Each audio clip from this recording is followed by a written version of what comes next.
এবছরের শুরুতে অঙ্গহীন প্রতিবন্ধী মাহফুজ পাটোয়ারি সদরঘাট এলাকার ১৯০ জন প্রতিবন্ধীকে নিয়ে একটি সমিতি করেন। সমিতির সদস্যরা সপ্তাহে ৫০ টাকা করে জমানো শুরু করেন। সম্মিলিত প্রচেষ্টায় আসে সফলতা। শুরু থেকেই প্রতি মাসে একজন সদস্যকে একটি করে দোকান দেয়া হয়, আর এর মাধ্যমে ভিক্ষার অভিশাপ থেকে মুক্ত হয়ে প্রতিবন্ধীরা নিজেদের পায়ে দাঁড়ানোর স্বপ্ন দেখছেন।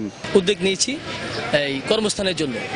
আপনার এই সমিতির মাধ্যমে কেউ পাচ্ছে পান দোকান, কেউ চায়ের দোকান, দুইজনকে দেওয়া হয়েছে পান দোকান, আর তেল কাটে দেওয়া হয়েছে একজনকে একটা চার দোকান। আমাদের সমিতির মাধ্যমে নিজেদের অর্থায়নে বয়সের ভিত্তিতে পর্যায়ক্রমে সমিতির প্রত্যেক সদস্যকে দোকান দেয়া হবে। এ ধরনের উদ্যোগে উৎসাহিত হয়ে অন্য প্রতিবন্ধীরাও ভিক্ষার অভিশাপ থেকে নিজেদের মুক্ত করবেন বলে আশা করেন তারা। আমরা আর ভিক্ষা করতে চাই না, আমরা কর্মের উপরে আমাদের আয়।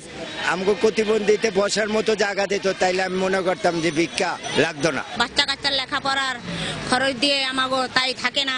পুনর্বাসন করে দিলে আমি আর ভিক্ষা করবো না। ভালো একটা দোকান যদি করতে পারে তাই খারাপ করা সাইরা দিব।